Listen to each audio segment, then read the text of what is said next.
About the file of their first year answers. Dan kemudian dicabut tentang pertanyaan yang sudah mereka jawab pada waktu mereka mahasiswa tahun pertama. Compared them to one another. Dibandingkan satu dengan lainnya. And then asked the students which of the two answers they preferred or they viewed as more accurate, the one they gave in the first year or the one they gave in their fourth year. Dan kemudian mereka bertanya kepada para mahasiswa, menurut para mahasiswa mana jawaban yang lebih tepat yang mereka berikan pada tahun pertama atau tahun ketiga.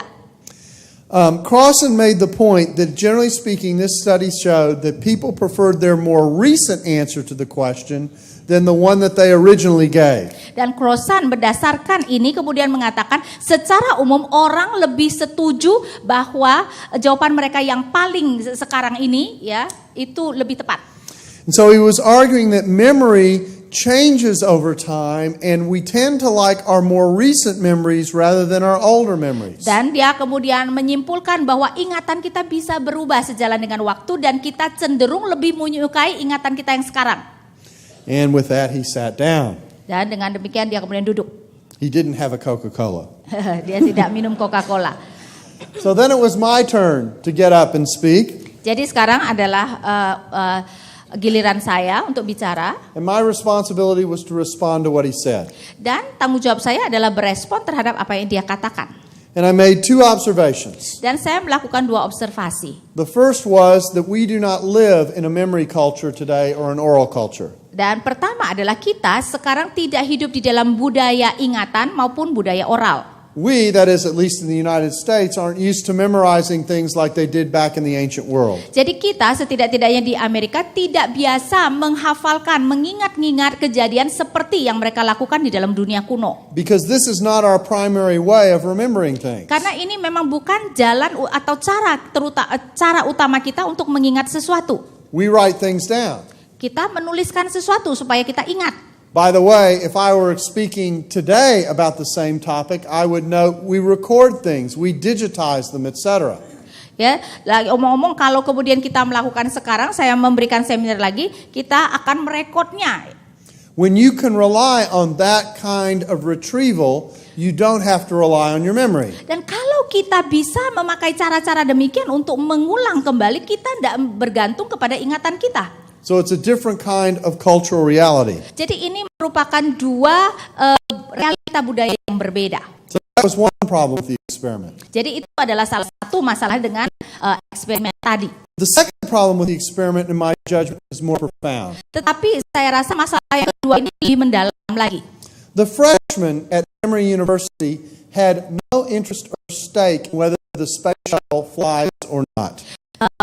Masih tingkat pertama di universitas itu sebenarnya tidak mementingkan dan mereka tidak peduli apakah misalnya pesawat ulang-alik itu bisa terbang atau tidak. They're interested spectators to what happens in space. Ya mereka sebenarnya hanyalah penonton-penonton tentang apa yang terjadi di angkasa. So I asked Dr. Crossan this question. Jadi saya bertanya kepada Dr. Crossan pertanyaan ini. If he thought we might get any different results, we asked the astronauts at NASA where they were when the space shuttle blew up. Saya bertanya, kalau saudara menanyakan kepada para astronot di NASA, apakah mereka akan memberikan jawaban yang berbeda? My point was that these witnesses would have had a stake in what was taking place. Poin saya adalah bahwa saksi-saksi mata para astronot itu mempunyai kepentingan terhadap apa yang terjadi. If the space shuttle is not capable of flying, they would be directly impacted. Karena jika pesawat ulang-alik tidak bisa kemudian naik landas, itu sangat berpengaruh kepada hidup mereka. And I said, I wondered what the results would be if their life was changed or impacted by what took place directly rather than being spectators. Dan saya berkata, apakah kemudian jawabannya jika sebenarnya apa yang terjadi itu mempengaruhi hidup mereka daripada mereka itu hanya penonton yang tidak mempunyai ketertarikan apa-apa. Now, I'm not aware of any such study. Dan saya tidak sadar ada survei atau studi seperti itu. In one sense, the question I asked was theoretical. Karena itu pertanyaan saya yang saya tanyakan sebenarnya masih theoretical. But I think the point was made. Tetapi saya rasa poin saya sudah saya berikan. That those who have a stake in what takes place in terms of their well-being pay more careful attention to what is going on than someone who is a casual observer. Jadi mereka yang berkepentingan terhadap suatu kejadian akan memberi perhatian yang lebih besar daripada orang-orang yang sekedar menonton saja. So that's my first example. Jadi itu adalah contoh saya yang pertama. My second example comes from a book that is just out in the United States last Tuesday. Contoh kedua adalah mengenai buku yang baru muncul di Amerika seminggu yang lalu, ya, Selasa lalu. We promised when we gave these lectures that we would be up to date. Ya, kita berjanji ketika memberikan seminar ini kita akan up to date. I figure last Tuesday is pretty good. Dan saya pikir Selasa lalu ya lumayan ya up to date. Last Tuesday, this book was released in the United States. Ya, jadi Selasa lalu buku ini diterbitkan di Amerika. It is written by Bart Ehrman. Dan ditulis oleh Bart Ehrman. Its title is Jesus Interrupted, dan judulnya adalah Jesus Interupsi.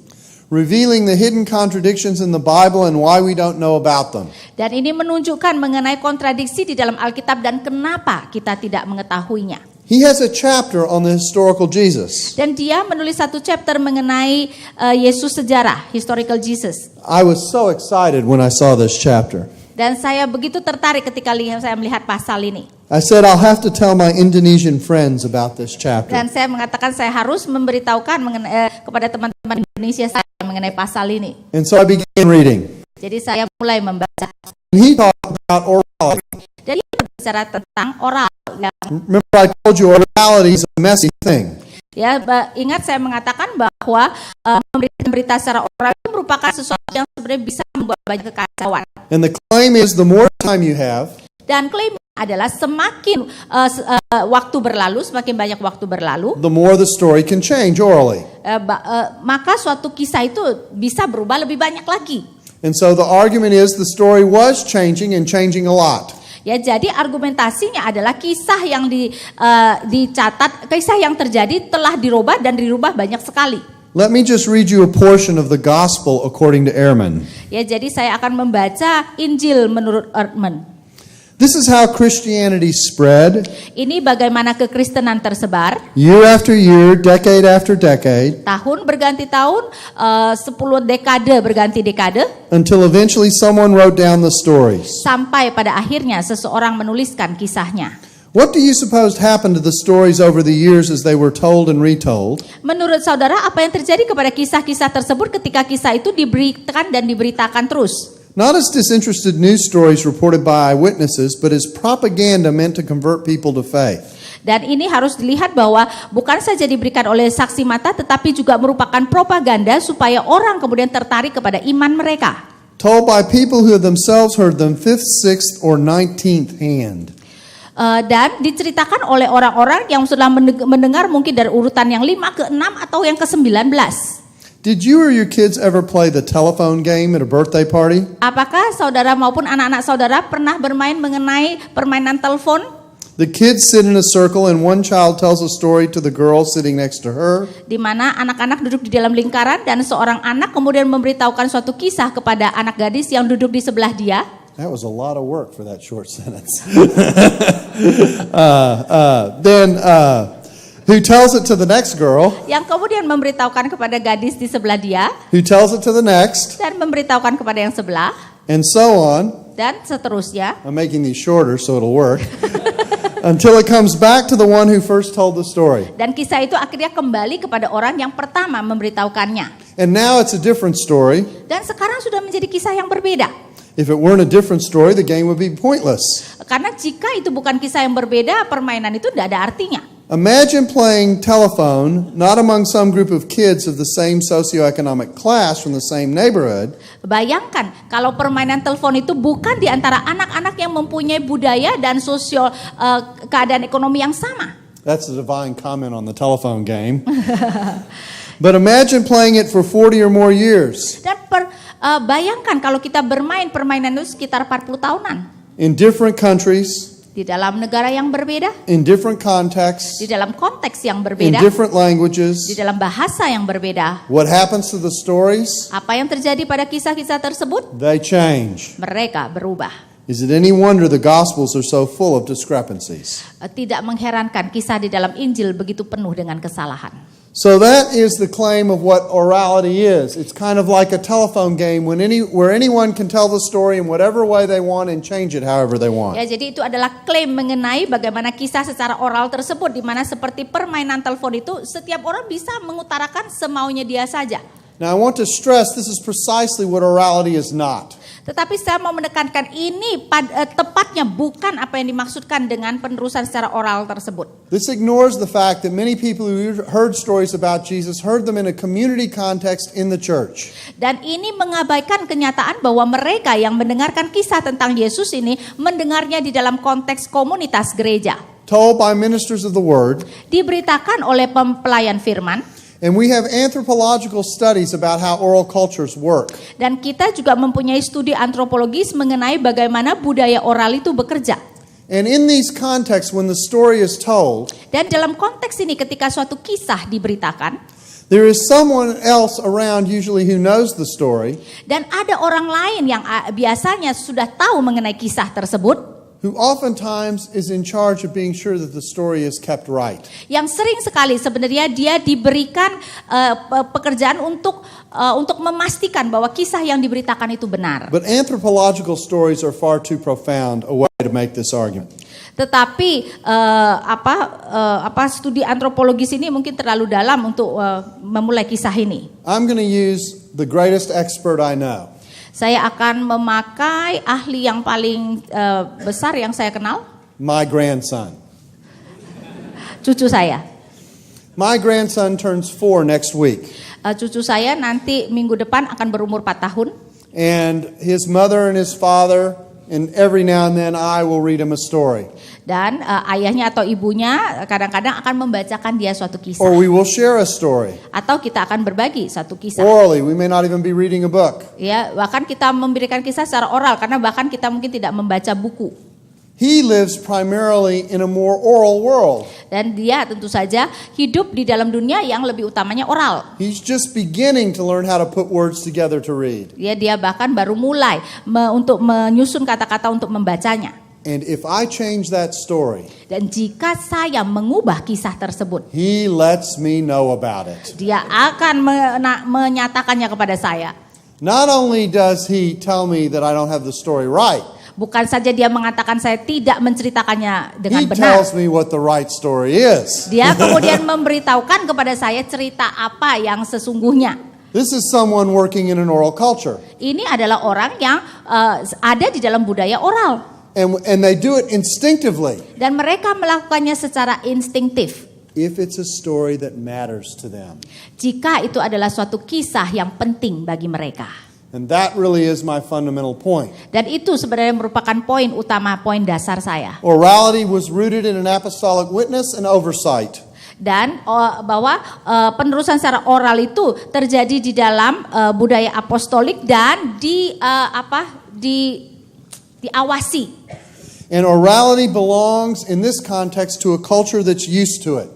Dan di dalam hal ini penerusan secara oral ini terjadi di dalam konteks yang memang biasa melakukannya. It's not like modern culture. Bukan seperti budaya modern. And we shouldn't compare it to Dan modern culture. kita tidak seharusnya membandingkannya dengan budaya modern.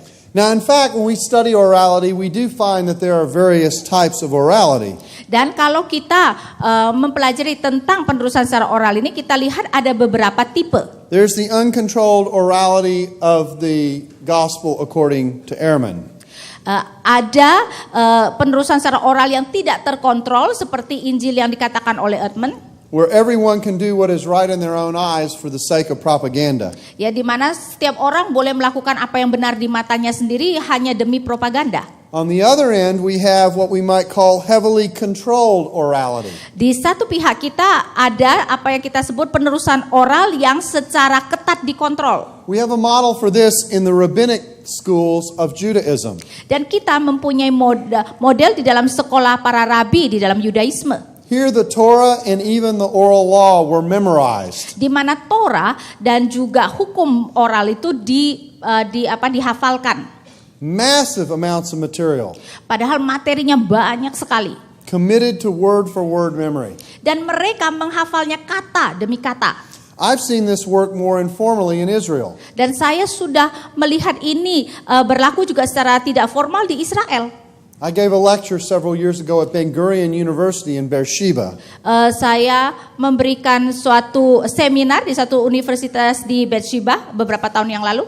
And one night at dinner we were talking about the Old Testament. Dan suatu malam ketika kami makan malam kami membicarakan mengenai perjanjian lama. And several scholars at the table were able to quote to me the Hebrew very exactly.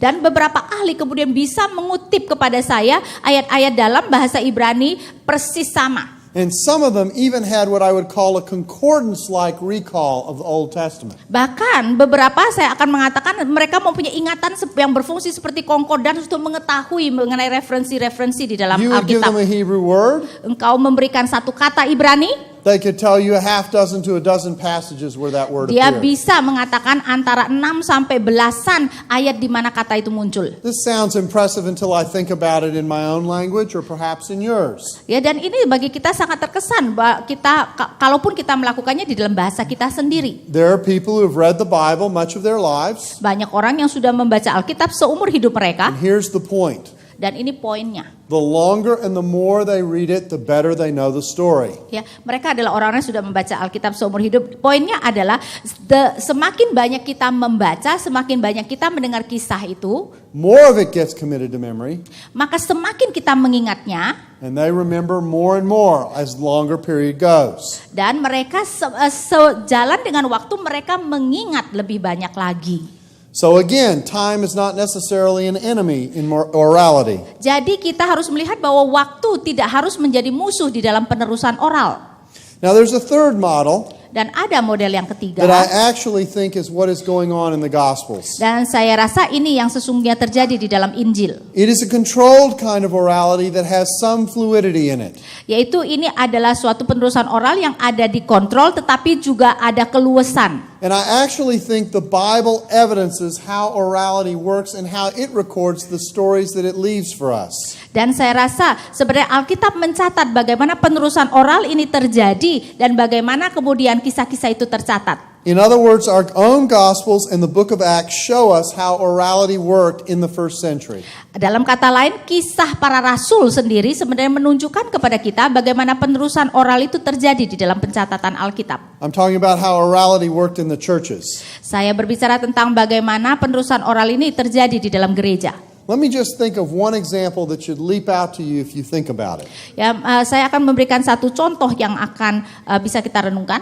We have the lesson of Paul's Damascus Road experience. Ya, kita mempunyai pelajaran tentang perjalanan Paulus dari Damsyik. This is told 3 times in the space of the book of Acts Dan ini diceritakan 3 kali di dalam kisah para rasul by the same author oleh penulis yang sama about the same event, mengenai kejadian yang sama, but is not told word for word the same way. tetapi tidak diberitakan persis sama kata demi kata. Each time I get features that I didn't have in another version, Setiap kali saya mendapatkan fitur yang tidak saya dapatkan di dalam versi yang lain. and things that were in an earlier version are left out of subsequent versions. Dan ada hal-hal yang di dalam versi yang pertama itu kemudian tidak dikatakan lagi. But the gist of the story in each case is the same. Tetapi inti daripada kisah itu di dalam setiap kali pemberitaan itu sama. A second example of the same phenomenon Dan contoh kedua adalah fenomena yang sama, is the story of how Peter and Cornelius came together.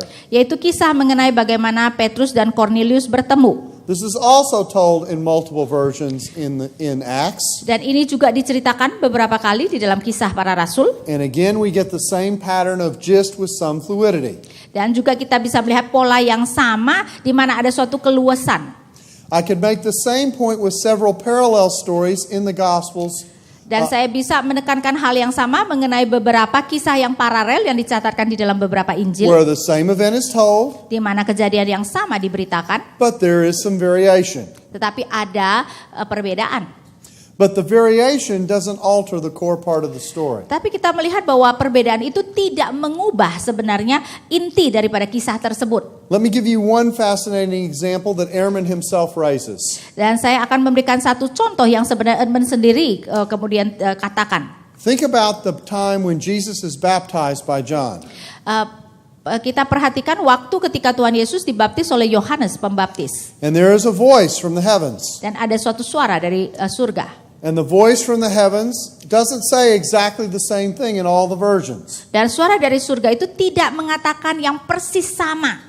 There's a touch of variation. Ada variasinya. In Mark and in Luke, Di dalam Markus dan Lukas, the voice says, "This is my beloved son in whom I am well pleased." suara itu berkata, inilah anak yang kukasihku, kepada siapa aku berkenan.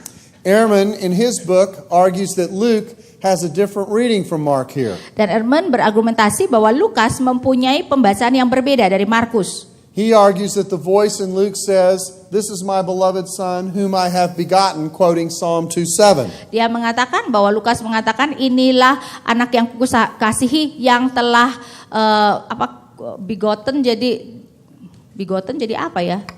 Jadi yang adalah anakku maksudnya itu, ya.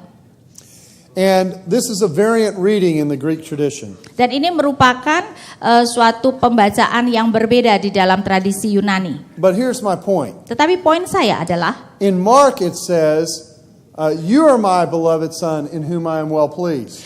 di dalam Markus dikatakan inilah anak yang kukasihi, kepada siapa aku berkenan. In Luke it says, "You are my beloved son in whom I am well pleased." Dan di dalam Lukas juga mengatakan inilah anak yang kukasihi, kepada siapa aku berkenan. In Matthew it says, "This is my beloved son in whom I am well pleased." Dan Matthew juga berkata inilah anakku yang kukasihi, kepada siapa aku berkenan. There's a slight variation. Ada sedikit perbedaan. In Mark and in Luke, Jesus is directly addressed by the voice in heaven. Di dalam Markus dan Lukas, suara itu langsung berbicara kepada Yesus. In Matthew, the significance of the voice addressing Jesus is made clear by saying, "This is my beloved son." Tetapi di dalam Matius, signifikansi dari apa yang dikatakan suara itu ditekankan dengan mengatakan inilah anak It yang is the kukasihi. principle I just enunciated. The orality is controlled with some fluidity. Dan ini merupakan contoh apa yang saya katakan bahwa penerusan oral itu dikontrol tetapi ada keluasan. But the gist of the story and the point that God marked out Jesus at the baptism is the same in all the versions. Tetapi kita bisa melihat bahwa inti daripada baptisan itu dinyatakan di dalam ketiga Injil itu adalah sama. The orality of Scripture often works this way. Penerusan oral itu sering terjadi seperti ini. It's not as heavily controlled as the rabbinic model, Tidak dikontrol seketat di dalam model para rabi, but it is not as uncontrolled as the world of Bart Ehrman. tetapi juga tidak terkontrol seperti dunianya Bart Ehrman. Okay, that's the first topic I wanted to address, orality. Let's deal now with authorship. Yaitu adalah topik yang pertama mengenai penerusan oral, yang kedua adalah mengenai siapa penulis Injil. When we talk about the authorship of the Gospels, Ketika kita berbicara tentang penulis Injil, it is important to note that none of the Gospels name their own authors. sangat penting bahwa tidak ada Injil yang menunjukkan nama penulisnya. The associations we make of authorship really come from a couple of sources. Karena asosiasi yang kita nyatakan kepada Injil-Injil itu sebenarnya datang dari beberapa sumber. The superscription or titles that come with the Gospels in our manuscripts Superscription yaitu titel yang dicantumkan kepada Injil di dalam tulisan Aram, ya, bahasa Aram. and the testimony we get from some of our early church fathers. Dan kesaksian yang kita dapatkan dari bapak-bapak gereja. Perhaps the most important witness in this regard Dan mungkin saksi yang paling penting di dalam hal ini is Papias, is Papias. who was archbishop in Hierapolis. Papias, Oh, Papias. Oke, Papias. who was archbishop in Hierapolis, a city near Colossae. Ya, di mana dia merupakan uskup agung di where? In Hierapolis, near Colossae. Hierapolis, yaitu dekat Kolose. Now, Papias is important to us Papias merupakan tulisan yang penting bagi kita, tulisan dia penting bagi kita. because when Eusebius reports Papias' testimony, Karena ketika Eusebius melaporkan mengenai kesaksian Papias, Papias is writing in about the second or third decade of the 2nd century. di mana Papias itu menulis pada abad kedua atau ketiga. but he is reporting conversations that took place decades before. Tetapi dia melaporkan kejadian-kejadian yang terjadi puluhan tahun sebelumnya. He is talking secondhand to people who had contact with the apostles. Dan dia berbicara tentang orang yang menerimanya dari orang lain tentang para rasul. And it is through Papias that we know that Matthew is associated with the first gospel. Jadi melalui Papias kita tahu bahwa Matius itu ada hubungannya dengan Injil yang pertama. And that Mark supposedly worked very closely with Peter. Dan bahwa Markus kelihatannya bekerja dengan sangat erat dengan Petrus. Now let me have you do a little exercise that will help you show how you can span time secondhand.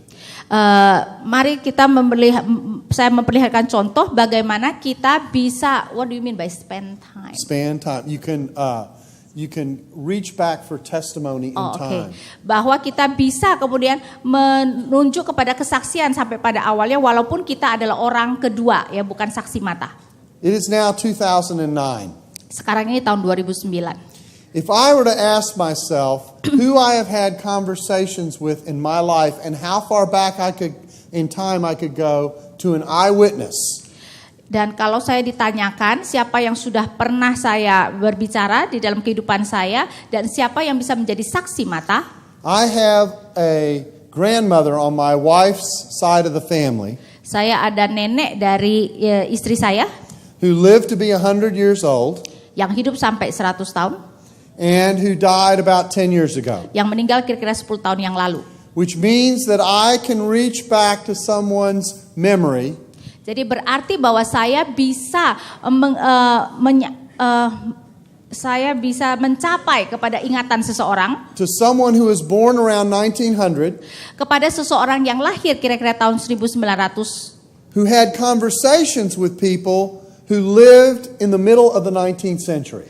Yang berbicara kepada orang yang masih hidup di pertengahan 1950-an. I bet I could ask you to play the same game. Dan saya percaya saya bisa menyuruh saudara memainkan permainan yang sama. And I bet what you would find to be very interesting is figuring out how far back can I go. Dan saya rasa pertanyaan yang sangat menarik adalah kita akan menanyakan kita itu bisa pergi sampai sejauh mana. And when you think of it this way, dan kalau kita memikirkan seperti itu, you realize that you can go way before the year you were born. Dan kita kemudian sadar bahwa kita bahkan bisa melampaui waktu sebelum kita lahir. That is what Papias is doing for us in reference to the authorship of the Gospels. Dan itulah yang dilakukan Papias ketika dia menunjukkan mengenai siapa yang menulis Injil. His testimony takes us to conversations that took place late in the first century. Di mana tulisan dia membawa kita kepada pembicaraan yang terjadi pada akhir abad pertama. Or early in the second century. Atau permulaan abad kedua. But themselves reach back to the time of Jesus. Tetapi pembicaraan itu sendiri bisa sebenarnya mengacu kepada waktu sampai pada waktu Tuhan Yesus. Oftentimes we never think about this. Sering sekali kita tidak pernah memikirkan seperti itu. Now the principle that I'm arguing for is that the authorship of the Gospels either come from an apostle or one tied very close to an apostle. Prinsip yang saya mau tekankan adalah bahwa penulisan Injil kalau bukan rasul yang menulis maka seseorang yang sangat dekat kepada rasul. This early testimony that I just alluded to sets up this model. Karena kesaksian yang baru saya nyatakan itu kemudian membangun model ini. Now there is a counter model that is offered by those who don't like the idea of apostolic connection. Tetapi ada model yang untuk menentang mereka yang tidak suka mengenai model kedekatan dengan para rasul ini. Those who doubt whether we can say the Gospels were authored either by apostles or those close to them. Yaitu mereka yang ragu apakah Injil bisa dikatakan